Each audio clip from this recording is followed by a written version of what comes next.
Before we start, just a quick reminder to hit that subscribe button. Only 2% are subscribed at 1,000 subscribers. I'll be posting a special video. The baby monitor hummed on my nightstand when my wife missed bedtime again. I am Daniel, 35, and that night I sat there counting excuses in my head. One eye on the empty doorway, one eye on that screen, waiting for her name to pop up on my phone. Every minute that passed felt louder than the last, like the house wanted an answer too.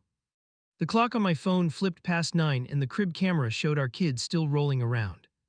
She was supposed to be home by 8:30 after her class, quick shower, goodnight kisses. I ran through her usual lines in advance: traffic, locker room, lost track of time, you know the drill. Back then I told myself this was normal married life, but something under that thought already felt wrong. I opened our messages and stared at the last thing she sent. A selfie in gym clothes with a caption about smashing leg day, all hype and sweat and emojis. I typed deleted, then finally sent one simple text. Hey, how much longer? And watched those 4 words sit there like a dare. No typing bubble. No raid receipt. 10 minutes went by, then 15, and I started hearing the quiet in a different way. I remember thinking, if I push this, I become the clingy husband. If I let it slide, I become something worse. The baby fussed and flipped over, so I walked to the nursery and adjusted the blanket. He grabbed my finger, half asleep, like he always does when he settles.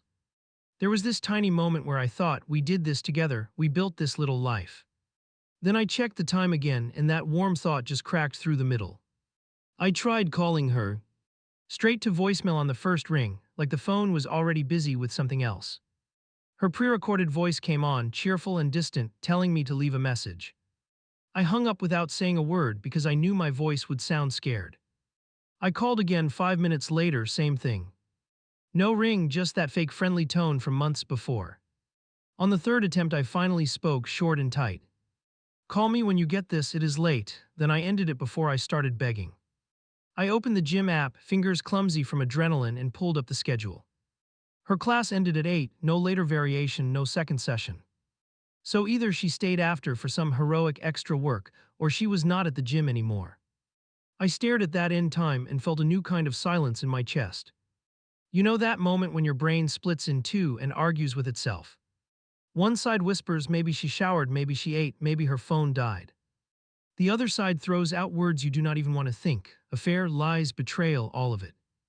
I stood in our hallway, pinned between those two voices, and for once I did not know which one I wanted to be right. I hit the number for the gym from the app and pressed call. A bored voice answered after a few rings. Hey, quick question, is the place still open right now? I asked, trying to sound casual. Now, we closed like an hour ago, he answered, and something sharp went through my chest. I pushed a little. Did the late strength class just end? My wife said she might stay after. He paused, maybe checked something, maybe just adjusted his gum. Last class wrapped at 8, man, everybody cleared out by 8:30, he said, and that was it for my last normal excuse. I thanked him and hung up, voice tighter than I wanted, palms slick against the phone. In that second I knew two things at once. She was not at the gym, and I was still about to lie to myself about where she could be. I leaned against the wall and felt my heart race harder than any workout I had done in years. I opened our shared location app, the one we both pretended was only for safety. Her icon did not show up at all, just a gray message about permissions. I refreshed 3 times, hoping it was a glitch, thinking maybe the app needed an update. By the 4th try I had to admit a simpler truth: she turned it off. My mind went straight to car wrecks and hospitals, then jerked hard in the other direction. What if she sat in someone else's passenger seat laughing about my texts? What if she lied about the class from the start, planned this whole route like a workout routine? I hated that I could picture all of that so easily, like the story had been waiting in my head. I texted again. Seriously, are you okay? It has been over 3 hours. I watched the message send, watched the little time stamp appear, then nothing. The word delivered looked useless, like proof that she could ignore me in real time. I walked back to the nursery and checked our kid again, because that was one thing I could control. His breathing evened out, soft and steady, completely unaware that his parents were drifting off opposite cliffs. I sat on the edge of the rocking chair and rested my head in my hands. In that dim, quiet space, I promised myself I was overreacting, and that promise fell. Flimsy the moment I made it. At 10:30, my phone finally buzzed. A short message flashed on the screen. Leaving now, sorry, crazy night.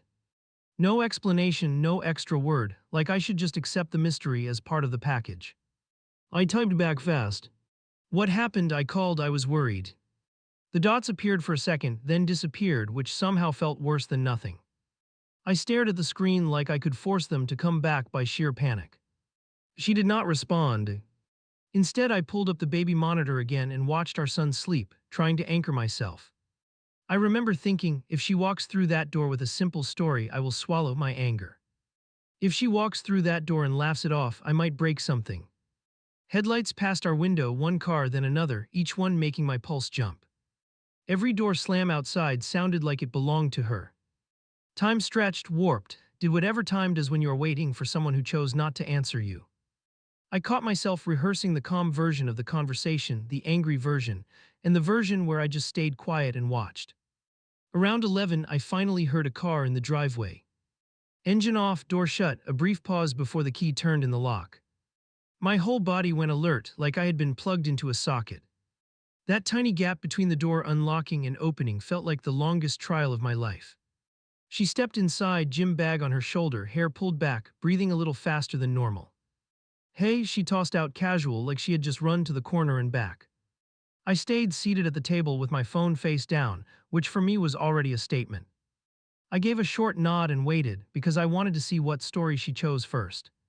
Sorry, class went long, then I grabbed something to eat with people from the gym, she said, dropping her keys in a practiced motion. The words were smooth, prepared, like she had already rehearsed them in the car.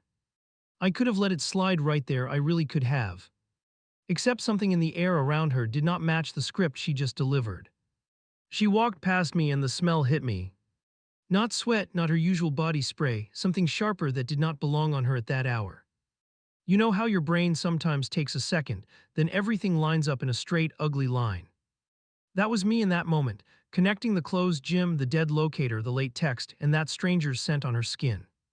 Which people from the gym? I asked, keeping my tone flat, eyes on my phone. She paused for a fraction, just long enough to register. Just the group from class, we all went out, she answered, already moving toward the hallway. She would not meet my eyes, and that small dodge said more than any long speech could have. I pushed a little. You could have called or answered, I rang a few times, I said, each word clipped so I would not shout. She sighed, that heavy annoyed sound, like I was the one breaking something sacred. My phone died. Daniel, relax, I am here now, she snapped, and the way she used my name felt like a door slamming. Back then I told myself to let it go, to pick my battles, to not start a war over one night. I watched her disappear into the bathroom, heard water start up, heard cabinets open and close. Part of me wanted to storm in there, demand receipts, demand details, demand everything. The other part sat perfectly still at the table, memorizing this night in case I needed every second of it later. She showered while I checked the baby again, because that was my version of breathing. I looked at our son and tried to imagine explaining any of this to him someday. My chest clenched with shame, anger, love, all tangled and wrong. I knew right there that this was not just one weird night, this was the first clue in a story I had not wanted to read. My phone lit up on the table, and her screen showed a name I had never seen. Notification bar. Jake from gym flexed biceps, you crushed it tonight. I froze with a spoon halfway to my kid's mouth and watched the preview disappear like I imagined it. She walked in from the hallway drying her hair, still buzzing from whatever workout high she lived on now. Everything good? She asked, tossing her bag near the door without looking at me. Who's Jake? I kept my tone light, the kind of light that strains your jaw. Her eyes flicked to the phone for half a second, then to me, and I felt that tiny delay like a punch. Just a guy from group, she answered, busying her hands with a cabinet that did not need opening. New trainer, I think he pushes everyone pretty hard. She reached for the phone like it was the most normal thing in the world and slid it into her pocket. That easy motion made my throat tighten, because normal does not usually hide that fast. The rest of that morning moved in fragments. Our kid dropped cereal on the floor and laughed like chaos was a game. She laughed too, but her hand stayed on her pocket like she needed to feel the phone there. Every time it buzzed, her shoulders jumped before she relaxed again. I asked one more time, trying to make it sound like harmless curiosity. So this Jake, he texts everyone like that or just you? She did not look up from rinsing the bowl. It's just gym hype, you would get it if you actually came with me. That line stung more than it should have. I almost snapped back about late nights and dead tracking apps and made up classes. Instead, I swallowed it because starting that fight in front of our kid felt wrong. I told myself I needed proof before I exploded, even though a big part of me already believed the worst. The whole day, I kept replaying that stupid little bicep emoji in my head. It felt childish to obsess over a cartoon arm, but that is where my brain lived now. I caught myself checking her social media for this guy, even though I knew she would be careful. You ever do that thing where you know you are spiraling and you just keep walking down anyway? That night, opportunity showed up in the dumbest way. She announced another evening session, a new program, heavier weights, all that. After dinner, she headed for the shower, tossed her phone on the bed, and music started playing from it. Steam kicked on down the hall while I stood there with the screen glowing at me like a dare. I lasted maybe 30 seconds. Then I reached for it, hands actually shaking like I was a teenager sneaking out. That tiny move felt like crossing some line I had drawn for years. I told myself I was protecting our family while my thumb entered her passcode from memory. The thread opened right at the latest text, of course. Jake's profile photo was him at the gym, shirt tight and grin wide, the kind of guy you picture flexing in every reflection. His last message sat there, simple and loaded. Could watch you squat all night for real. My chest went hot. I scrolled up, hoping to see context that would make that less awful. The start of the chat looked boring, sets and reps and small jokes about sore legs. Then the tone shifted so slowly, I almost missed the moment it crossed from fitness talk to something else. Love how focused you are compared to the others. You're gonna have guys drooling when you hit that goal. Wish my partner cared about progress the way you do. Those lines lined up in my head with our fights about who did more around the house, and it hurt in a way I did not want to admit. Then I saw my role in their little story in black and white. Daniel thinks I'm obsessed, he keeps acting like I'm abandoning him. I read that line 3 times, feeling my name sitting there like some clueless villain. Maybe he's just scared of losing you, Jake replied, throwing in a laughing emoji that made me want to set the phone down hard. I kept digging. The chat stretched back weeks, not days like I had told myself. Flirty nicknames, inside jokes, comments about her form that did not sound like coaching. At one point she sent a mirror selfie and he responded with fire emojis and the words dangerous wife, and I swear my face actually burned. Then there was the line that stuck with me for months. Sometimes I think I picked the safe guy instead of the right guy. There it was.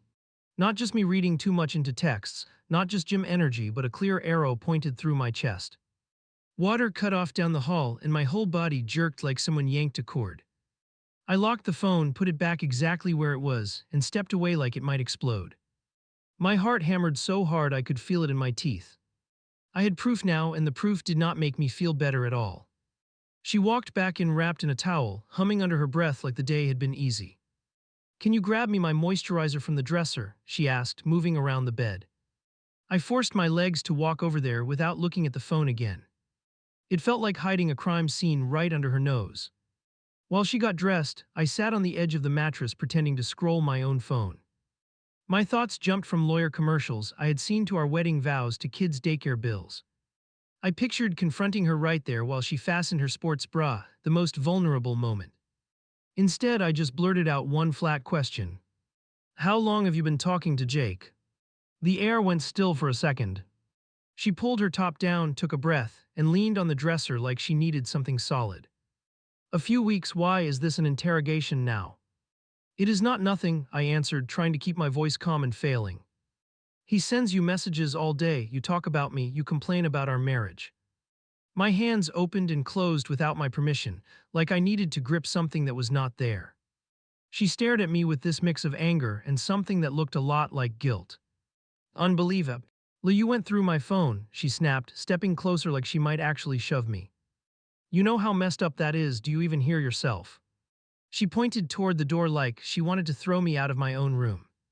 Somewhere under the anger in her voice I heard fear, and that scared me more. I could have backed off and apologized and made it about privacy.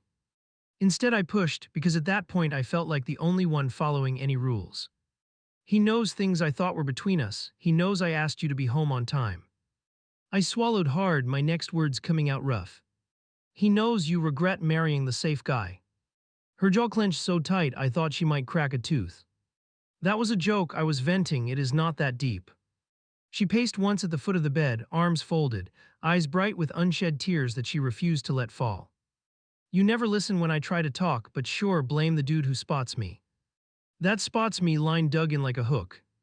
I pictured his hands on her hips, close enough to feel her heartbeat, and my stomach turned. You two flirting every day, that is not just training, I said, heat creeping up my neck.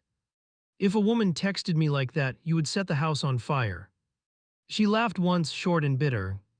You would never let a woman get that close, you barely let me in lately. Her voice dropped sharp and quiet.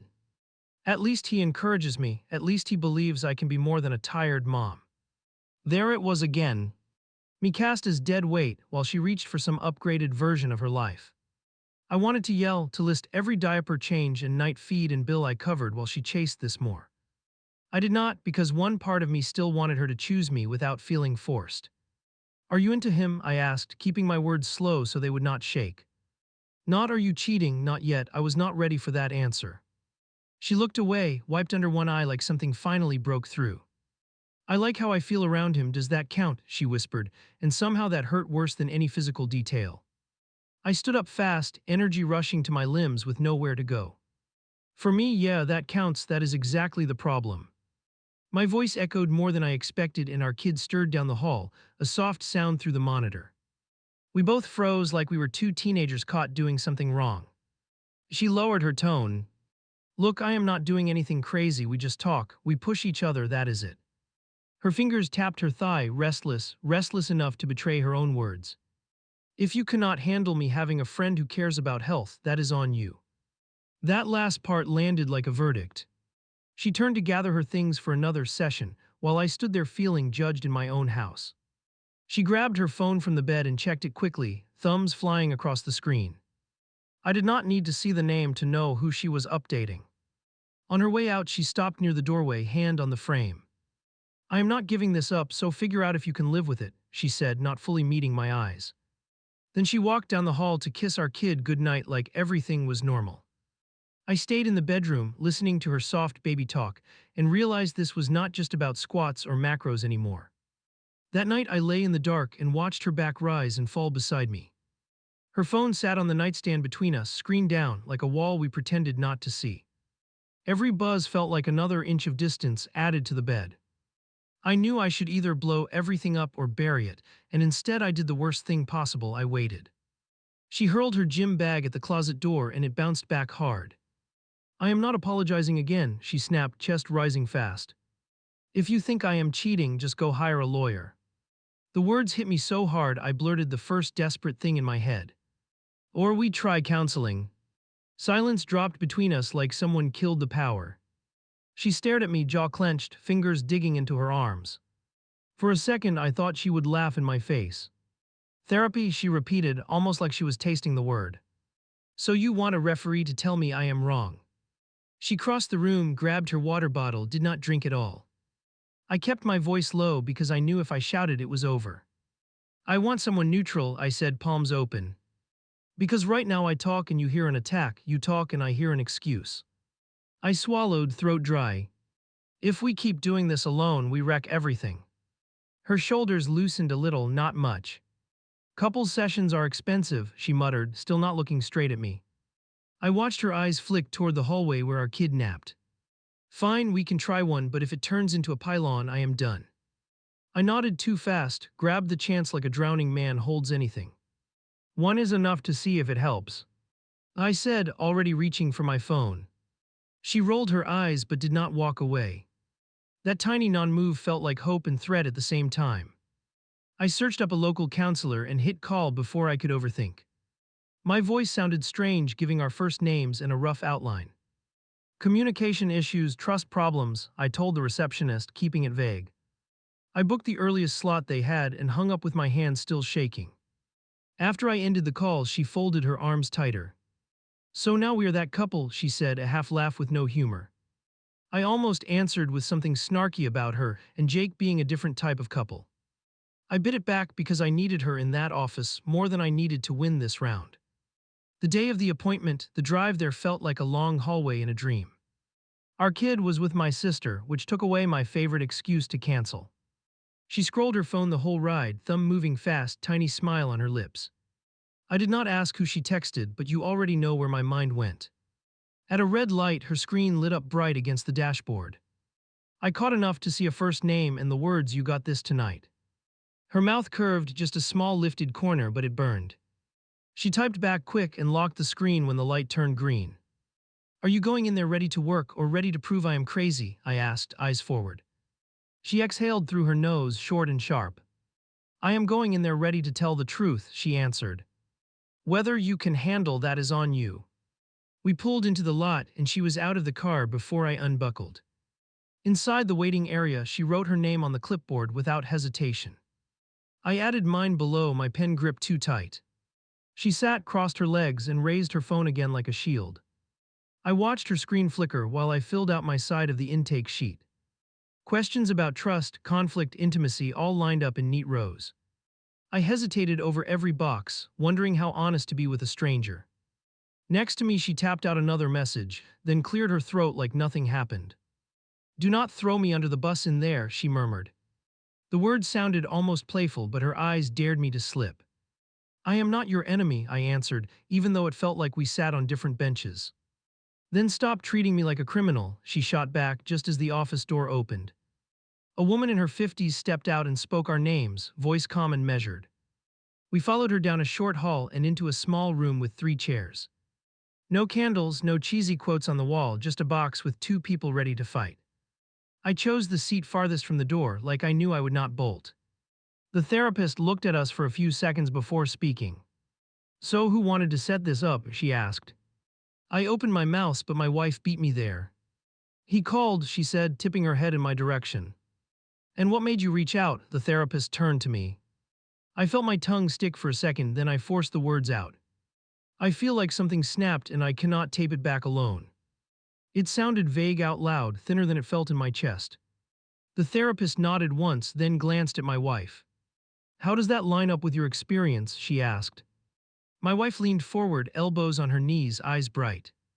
"Honestly, I feel smothered at home, and he treats any independence like betrayal." Hearing that took the air out of my lungs. You know that moment where you want to jump in and correct every sentence.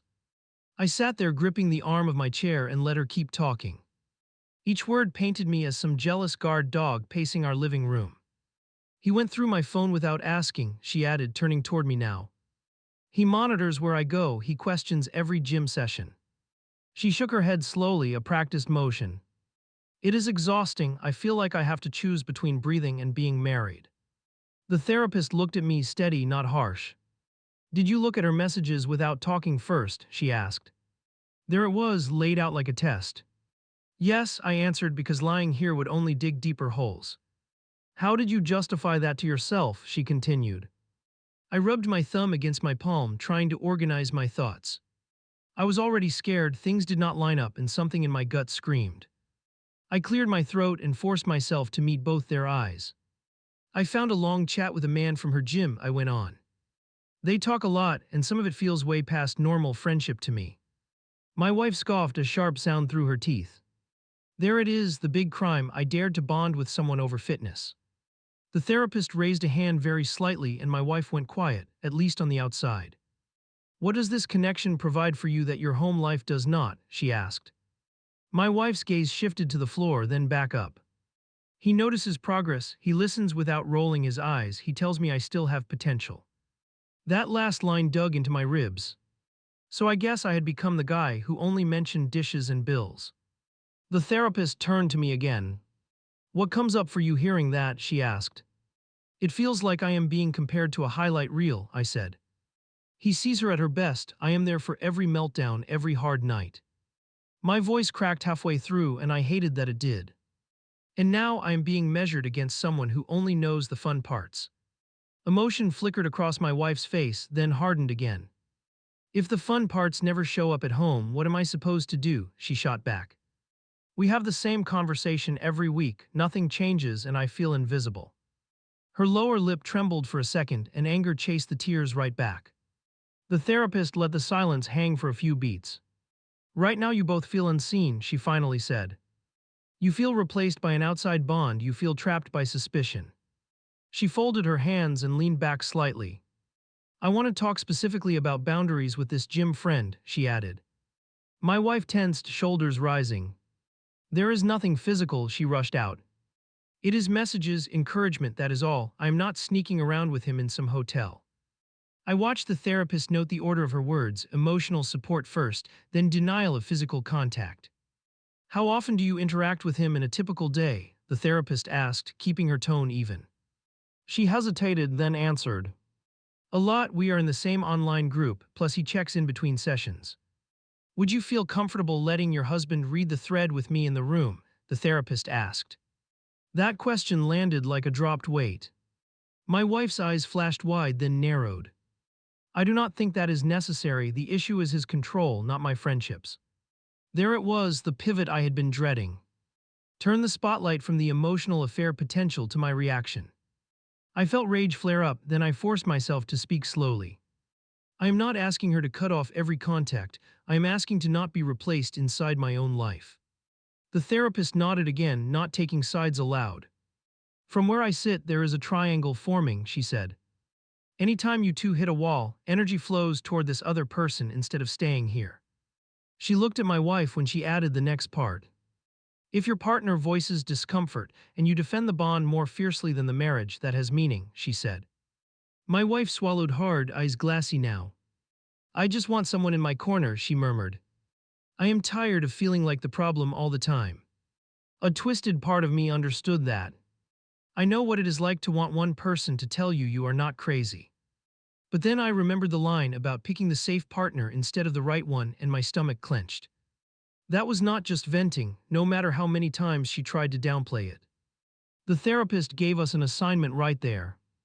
No more private chats about your marriage with outside people until we build safety here, she said. If you want accountability at the gym, keep it about workouts only, no personal life. Then she turned toward me. On your side, no more digging through devices, she added. If you feel anxious, bring it into this room or say it directly, do not sneak.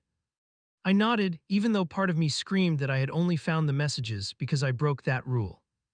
Can you both agree to those guardrails for the next week? She asked. I can, I answered at once. My wife paused, picked at a loose thread on her sleeve. Fine, she said eventually, voice dull. But if I feel judged anyway, I am walking. Session time ended before we touched half the things I wanted to unpack. As we left, the therapist pulled out her schedule and we locked in another visit. My wife smiled politely at her, then dropped the expression the second the door shut. We walked back to the car without speaking, every step loud in my head. Inside the car, she buckled up and stared straight ahead. So you loved that, right? She said finally. Someone in authority telling me who I can talk to, controlling what I say. She tapped the steering wheel with one manicured finger, fast and angry. She did not attack you, I answered. She called the messages what they are, a third point in our mess. I felt my grip tighten on the wheel as I drove. We cannot fix anything while you treat that guy like your private diary.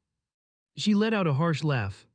You just want backup for your jealousy, that is all, she said. You heard her, you have to stop snooping, you have to stop freaking out every time my phone buzzes. Her words sped up like each one sharpened the last. I will not go through your stuff again, I replied. But I also cannot sit quietly while you give our intimacy to me, stranger with abs. She turned toward the window, hiding her face. What if I need distance from you to even figure out how I feel, she whispered. That question chilled me. Distance meaning what? I asked, knuckles white now. A short break, staying with a friend just to clear my head, she answered, voice thin. If you keep pushing about Jake, that is where this goes. I should have yelled that I would not fund her getaway with the guy from her lifting group cheering in the background. Instead, I stared at the road and tried to breathe. You want space, we discuss it with the therapist, not with him, I said. If you move out to test drive another life, you do not come back like nothing happened. She did not respond. Her silence felt louder than any insult. My phone buzzed in the cup holder with a message from my sister asking how it went. I did not answer because I had no idea what to label what just happened. On the way home, she asked me to pull into the gym lot. I booked a class after I am already dressed, she explained. My heart sank, but my pride refused to beg. I parked near the entrance and watched her unclip her belt. As she reached for the door, her screen lit up on her thigh. I glimpsed enough to read, "How was it, you okay?" and a contact photo that matched the guy from the messages. Her thumb flew across the keyboard before she stepped out. So much for the brand new boundary we just agreed to observe. She hopped out and jogged toward the entrance, chest-high ponytail swinging with confidence. Near the doors, a tall guy in tight training gear lifted his arms in a half-wave. Even from the car, I recognized the body language from pictures. They leaned close to talk, laughing, while I sat alone gripping the steering wheel like it was the only solid thing I had left. The video arrived while she texted me that she was lifting late. My buddy sent a link with a short message. "Dude, is this your wife?" My thumb hit play before my brain caught up. They were at a bar, not the gym. Music pounding, people pressed close, phones up everywhere. She stood beside Jake, shoulder against his chest, face turned up to him. He leaned down so their mouths nearly touched while she laughed. I watched the clip again with the sound off. Her hand slid along his stomach, casual like she had done it before. He whispered something into her ear and she tilted her head toward him. Then the video cut right as his lips brushed the corner of her mouth. My body went cold in waves. I messaged my friend back with a tight jaw. "Where is this? When was this?" He replied fast like he knew I needed details. "Last night downtown, some fitness meetup." I stared at that last part, heart pounding against my ribs. So the night she came home wired and evasive, this is where she had been. Not stretching after class, not grabbing a protein shake. Another ping. "Sorry man, I thought you were there, she always posts gym stuff." I typed and erased 3 responses. Finally I just sent, "Thanks for telling me," then threw the phone on the couch. I walked down the hall and checked on our kid even though he slept fine. His slow breathing filled the small room, peaceful and soft. I stood there with my fist against the door frame, trying not to punch anything. Every tiny exhale from him reminded me what she was gambling. Her message came in an hour after she said she would be done. Running late, grabbing food with people from the gym again. "Food, right?" I did not answer. Instead, I opened the video one more time, forcing myself to watch every second. I studied her eyes, her body language, the way she leaned into him. None of it looked like harmless team bonding. Time dragged, then finally headlights swept across the front window. I sat at the table with the phone right in front of me. Door unlocked, keys hit the counter, shoes came off with quick movements. She walked in, humming slightly, hair still damp at the ends. "Hey, you still up?" she asked, breezing into the kitchen. I did not say anything. I just turned the phone around and tapped the screen. The video sprang to life between us. Her whole body froze. The sound from the clip filled the room for 3 seconds. I watched recognition slam into her face. Then I muted it and let it play silently. "Say something," I said, voice low. She swallowed hard, eyes locked on the screen. "It looks worse than it was," she managed. I almost laughed right then. "You told me you were lifting," I answered. "You told me it was just a group grabbing a bite." I pointed toward the tiny dancing version of her, pressed against that guy. "That does not look like a casual snack." She dragged a hand through her hair, breathing faster now. "We all went out after, it was packed, people were drinking." Her gaze skittered everywhere but my face. "He leaned in to talk, that is what you are seeing." I hit pause on the frame where his mouth touched her escape. "Min?" "His lips are on you," I said, each word clipped. "You look pretty comfortable with that." My hands shook on the edge of the table. She closed her eyes for a second, then opened them with a hardened stare. "Nothing happened beyond that, you're blowing this up." Her arms crossed over her chest like a shield. "It was a stupid moment in a crowded place." "A stupid moment you hid," I replied. "You did not mention the meetup, you did not mention the bar, you just said gym." I leaned forward, feeling something inside me snap. "That is not a small omission." She paced to the sink and back, bare feet slapping the floor. "It is one kiss near my cheek, you act like I ran off for a weekend." Her voice climbed higher with each sentence. "I am suffocating here while you track every move I make." "There it is again," I cut in. "Me being the jail guard, him being your fun escape." I could taste metal in my mouth from how hard I clenched my teeth. "Just answer me straight, are you involved with him?" She stopped pacing and looked right at me, eyes glassy. I like him, okay, I like talking to him, I like who I am around him. Her chest rose and fell in quick bursts. It makes me remember I am more than laundry and bedtime routines. Hearing that hurt in a way I did not have language for. So being a parent with me is a downgrade, I said quietly. We build this life and you chase validation from the guy timing your sets. My fingers dug into my thighs to keep from slamming the table. You never saw me before I started this, she shot back. I felt invisible, he noticed effort, he saw drive, he believed I could change. She laughed once harsh. Now you only see a threat. I wanted to scream that I saw the woman I married and the mother of my kid. Those words stuck, tangled with rage and fear.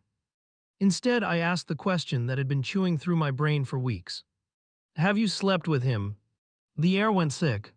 Her eyes dropped, then lifted, then dropped again. No, she said finally, voice rough.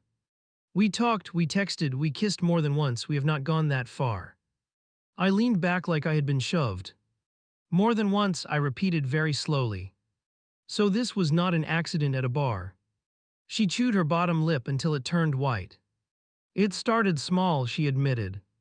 Little touches, inside jokes, feeling close, and then it crossed a line. She rubbed her temples, breathing quick. I told myself it was harmless until it was not. My stomach twisted. How long have you been crossing that line? I asked. She murmured, a month, count so low I almost missed it. The numbers still punched me right in the chest. So while we sat in counseling, while we discussed boundaries, you were already there with him, I said. Talking about us, touching him, letting him kiss you. The word us felt thin coming out. Like our marriage had turned into a side story in her new narrative. Tears finally spilled over her cheeks and she wiped them away fast. I did not plan this, I swear it just happened. Her voice cracked on that last part. I did not wake up and decide to blow everything up. Maybe not in one morning, I answered. But night after night you chose him. I saw flashes of all the late classes, the ignored calls, the turned off location. Every choice stacked up into something huge. She sagged against the counter, shoulders drooping. I feel dead here, she whispered. We talk schedules, we argue, we collapse, that is our routine. Her eyes met mine again, red and fierce. When I am with him, I feel awake, she continued. We dream out loud, we picture different futures, it feels like possibilities again. Her face softened in a way I had not seen in months. It cut deeper knowing that expression belonged to someone else now. The room spun a little and I grabbed the chair back. So what, you want to walk out and build that life with him? I asked. Leave your kid, leave this house, chase some fantasy with a guy you barely know. The word fantasy came out sharper than I expected. Her jaw tightened, but she did not deny it. I am thinking about a separation, she said, dropping the word like a rock. A break, space, time to figure out what I actually want. She tugged at the hem of her top, nervous and restless. Say the rest, I pushed.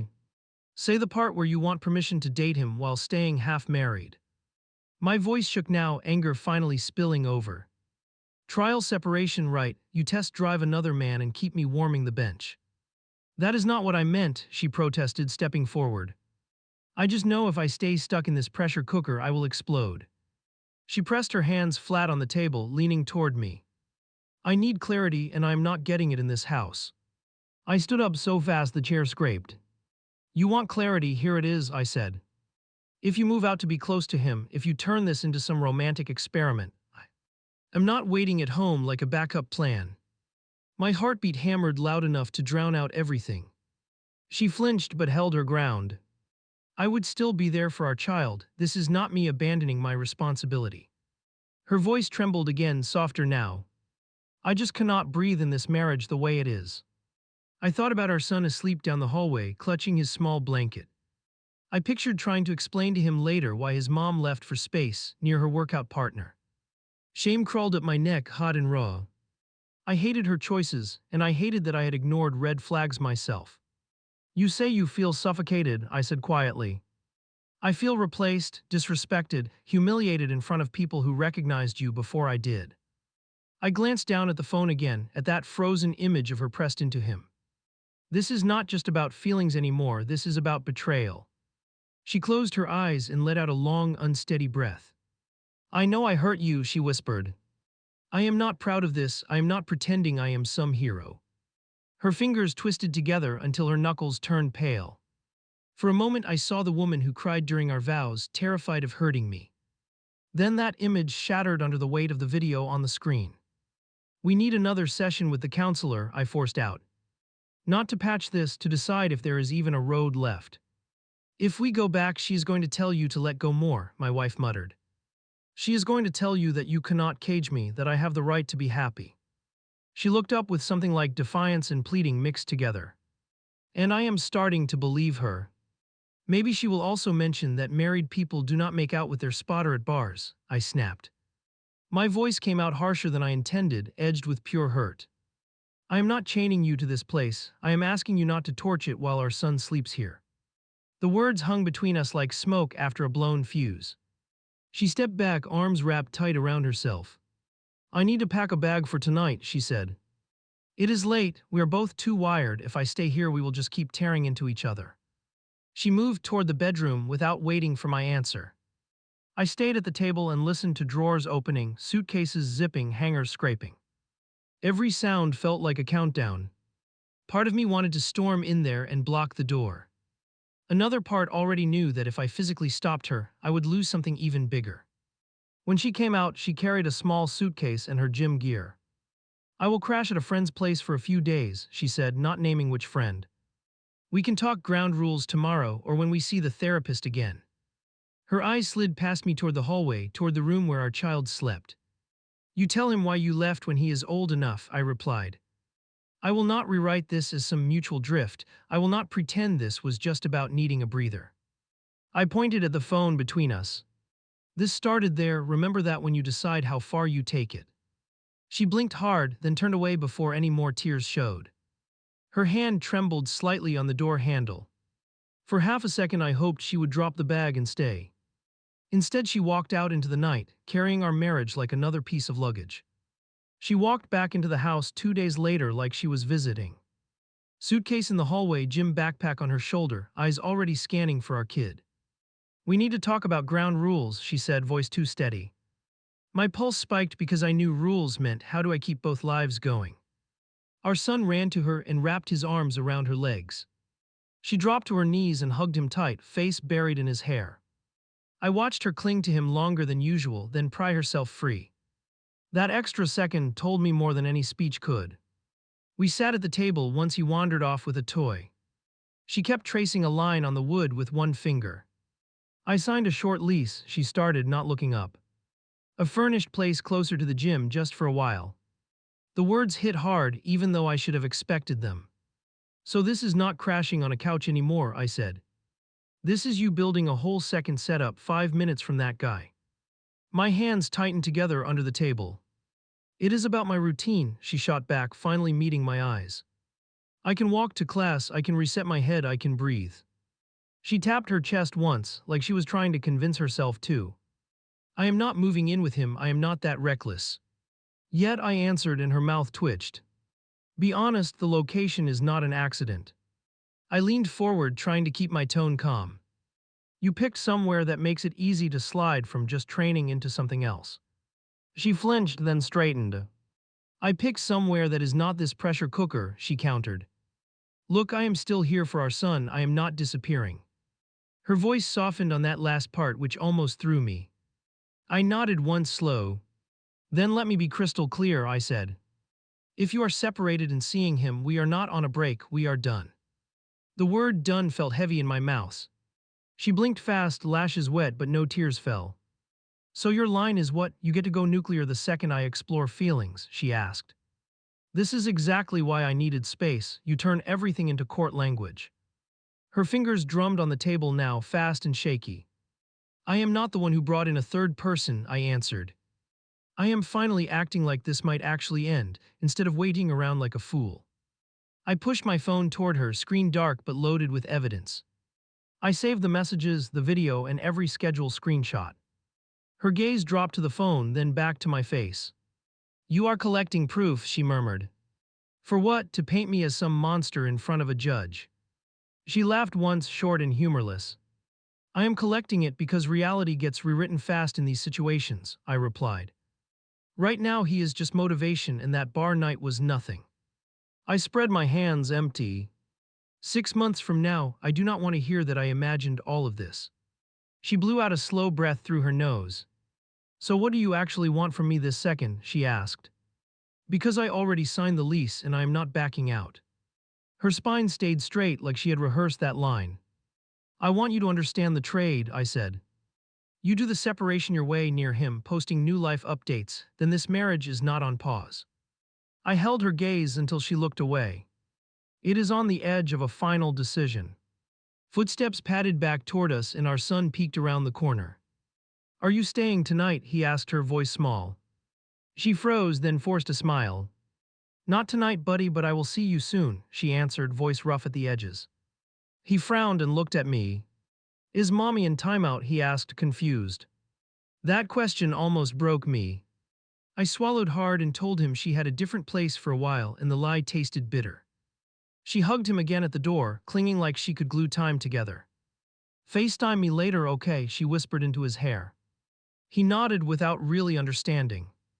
I watched her press her forehead against the door for half a second before opening it. After she left, my phone started buzzing with notifications. Mutual gym people posting stories, tagging her username, hyping some new grind era. One clip showed her in a small kitchen, laughing while unpacking bowls. Text overlay said new spot, new chapter, and it made my stomach flip.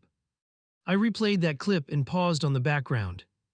On the counter behind her sat a shaker bottle with his initials on it, clear as day. Not proof of anything by itself, but enough to make my blood run hot. I saved the video to my files without thinking twice. Messages from friends started rolling in next. Hey man, you two okay? Saw something online. I gave the same short answer to each one. We are separated, not ready to talk details, even though the details swarmed my head. That night after putting our kid down, I pulled out a notebook. I wrote dates, times, and short notes next to each incident. Midnight gym nights, therapy session, bar meetup, move out, new lease near the gym. It looked insane on paper, but it helped me feel less crazy. At some point I realized I needed to deal with my side of the gym situation too. Her world now revolved around that place. My connection, there was a joint membership and a name on a waiver. I decided I wanted that tie cut, at least for me. The next morning I packed my bag and dropped our son at daycare. On the way out of the parking lot, I turned toward the gym instead of home. My hands felt oddly steady on the wheel. I figured I would just handle the contract and leave. The lot was already busy when I pulled in. Walking toward the entrance, I felt a strange mix of rage and curiosity. Part of me hoped they were not there. Part of me kind of wanted to see it with my own eyes. Inside, the front desk worker greeted me with a practiced smile. Need to check in, he asked. I need to cancel, I answered, sliding my card across the counter. His smile faltered just a little. Everything all right, he asked, tapping on the keyboard. Change of plans, I replied. Marriage blew up here, hard to keep coming back. I watched his eyebrows jump before he smoothed his expression. He explained the cancellation policy in a low voice. There was a form, a notice period, the usual corporate dance. While he talked, noise from the wait area drifted over. I heard a familiar laugh, bright and loud, and my neck went hot. Without fully deciding to, I turned toward the sound. She was there, of course. On the quat rack bar across her shoulders, focused straight ahead. He stood behind her, hands close to her sides, ready to catch. Each rep she came up and he spoke in her ear. She smiled between breaths, that particular smile I had not seen aimed at me for a long time. Other members moved around them, pretending not to watch yet obviously aware. My stomach twisted hard seeing them in their natural habitat. She noticed me first. On the next pause she glanced toward the entrance and froze mid-turn. Her eyes widened, then narrowed, and her hands tightened on the bar. He followed her gaze and locked on me too. The front desk guy cleared his throat, trying not to get involved. I can email the final confirmation later, he muttered. Yeah, I answered, not taking my eyes off the pair on the floor. Go ahead and do that. I walked toward them, each step heavy and deliberate. I was very aware of my heart smashing around in my chest. Members shifted out of the way, sensing something off. You can feel that ripple when drama walks in. When I reached the rack, she had racked the bar and stepped aside. Sweat glistened on her arms, breathing deep, face flushed. He stood a little behind her, posture protective. Silence spread in a small circle around us. "What are you doing here?" she asked, voice low. "Canceling my membership," I answered, eyes on him now. "Figured it was time you two had this playground to yourselves." A couple of people further back pretended to fiddle with their headphones. Jake straightened up, rolling his shoulders once. "You got something to say, man, say it," he said, tone cool. His gaze flicked over me, measuring, then settled. Arrogant calm on his face, like I was some random inconvenience. I stepped just close enough that he had to look directly at me. "You and I both know what is going on here," I said. "You are not just coaching my wife, you are trying out my role piece by piece." The muscles in his jaw jumped once. "She is a grown woman, she picks where she wants to be," he answered. "We train hard, we support each other, that is it." He shrugged, hands open, acting relaxed. "I am not forcing her to do anything." My vision tunneled for a second. I pictured throwing a punch in his head, snapping back. Instead, I let the anger settle into something colder. "You will not be able to say that forever," I told him. I turned to her, ignoring the burn in my throat. "Just so you know, every message, every video, every cute caption, I have copies," I said. "If this ends up in court over custody or property, I am not walking in there empty-handed." A low murmur passed through the onlookers like wind. Her face went pale under the post-workout flush. "You are really going to drag this place into it?" she asked. "Your obsession is out of control. This is my job now, my community." Her hands fluttered once, then clenched at her sides. "This place became our battlefield when you brought him into our marriage," I answered. "I am just done pretending this is all inspiration and protein shakes." I jerked my thumb toward the entrance. "I am out, keep the building, keep the tribe, keep the drama." Jake took a step forward, chest out. "You threatening her?" he asked, voice louder now. Heads snapped in our direction at that word. I forced myself to keep my hands at my sides. "I am warning both of us," I replied. "You about the fallout of playing husband to someone else's wife, her about what she is risking." I pointed at the floor under their feet. "This is not a vacuum, it spills into a kid's life and a bunch of paperwork." She swallowed, eyes bright with unshed tears and anger. "You are trying to scare me into coming back," she said. "It will not work, I will not crawl home because you rattled off legal terms." Her voice shook more with each sentence. "Good," I answered.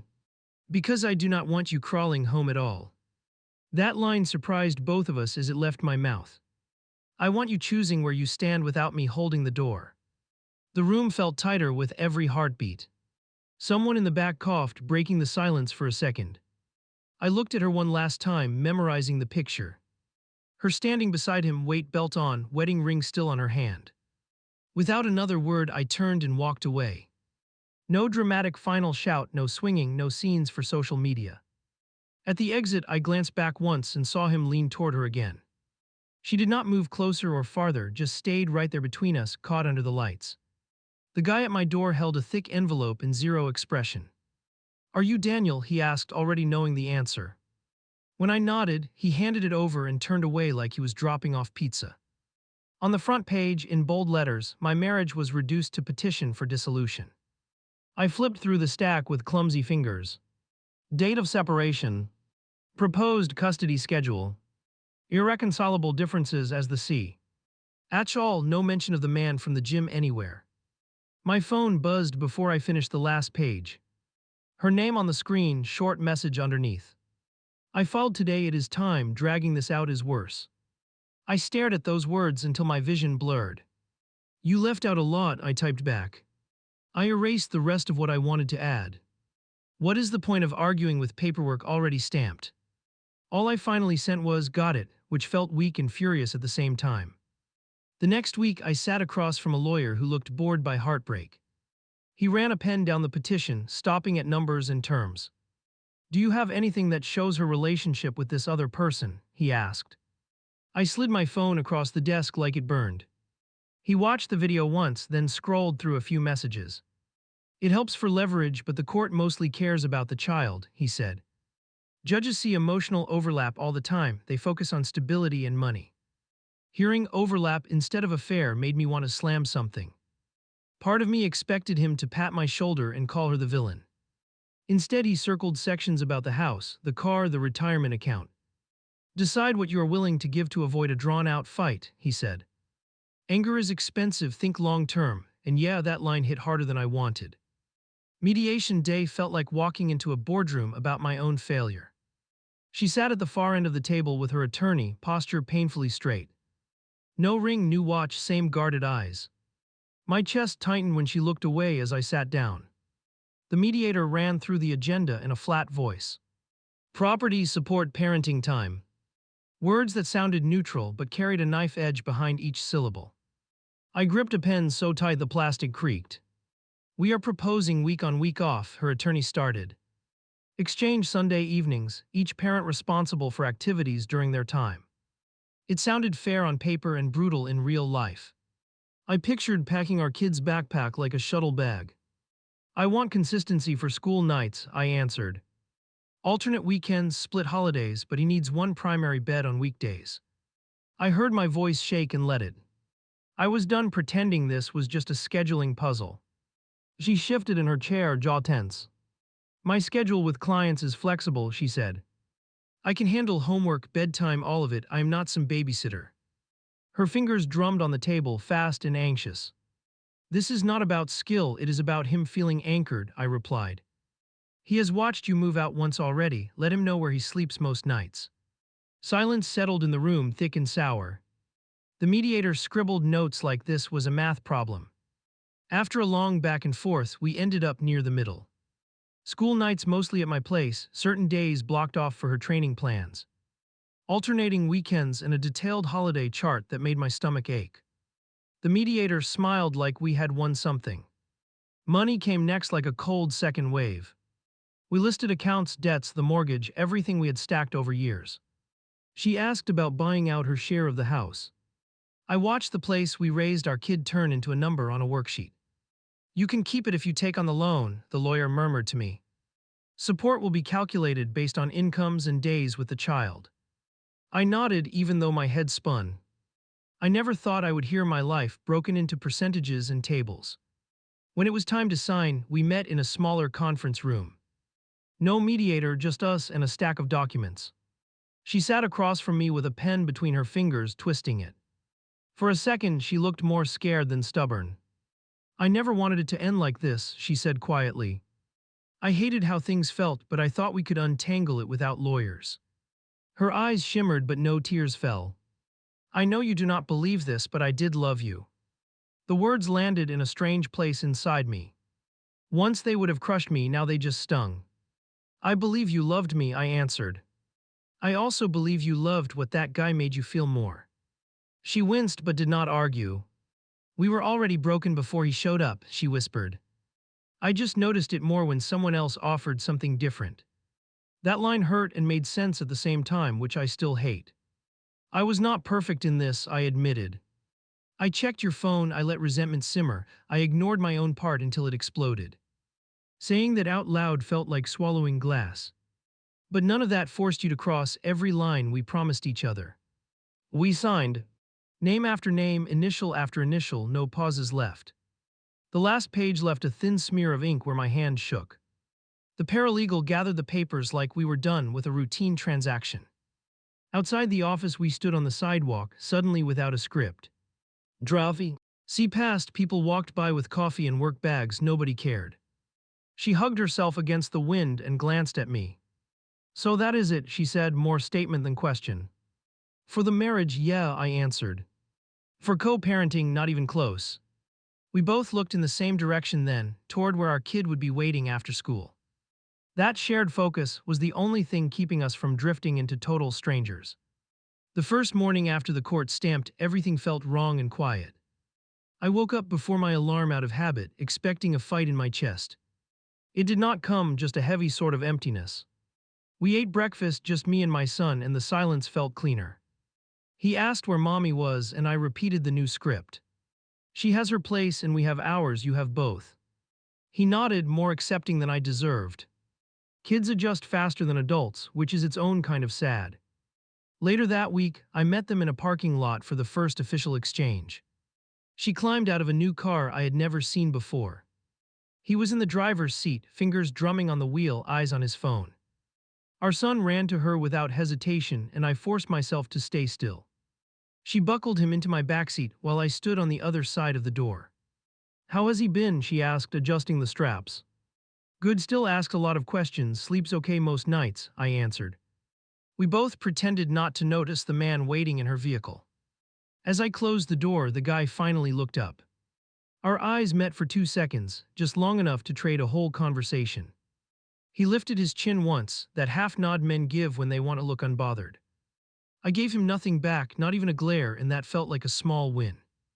Driving away, my son chattered about school and cartoons. Halfway home, he asked if Mommy's friend was nice. My throat tightened hard. I told him that anyone around him had to be kind or they did not get to stay, and I meant it. Nights started to settle into a new pattern. On my weeks, bedtime stories and dishes and late emails. On her weeks, the house felt too big and too quiet. I caught myself standing in doorways just listening to nothing. Instead of spiraling every time I was alone, I forced my body to move. I joined a different gym on the other side of town under my own name.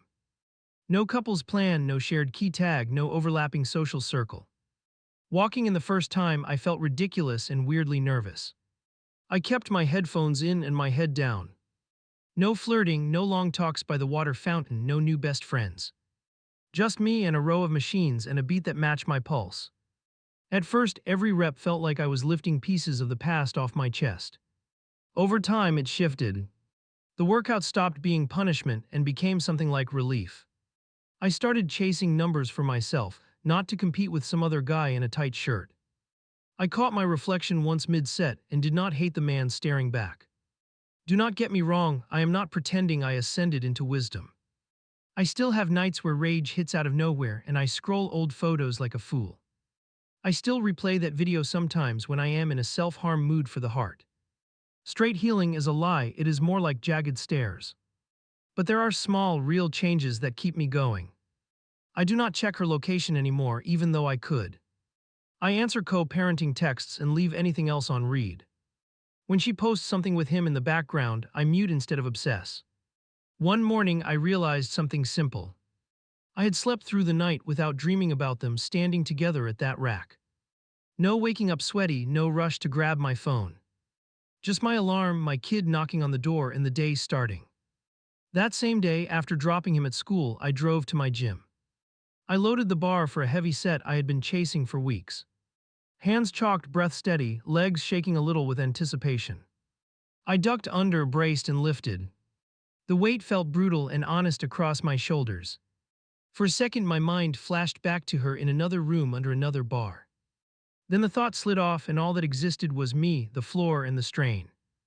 I pushed through the last rep with my teeth clenched and a rough sound in my throat. When I racked the bar and stepped back, my legs trembled. Not from grief this time, from effort. I stood there catching my breath, chest heaving, sweat dripping, and something in me finally loosening. For the first time in a long time, my body felt like it belonged only to me.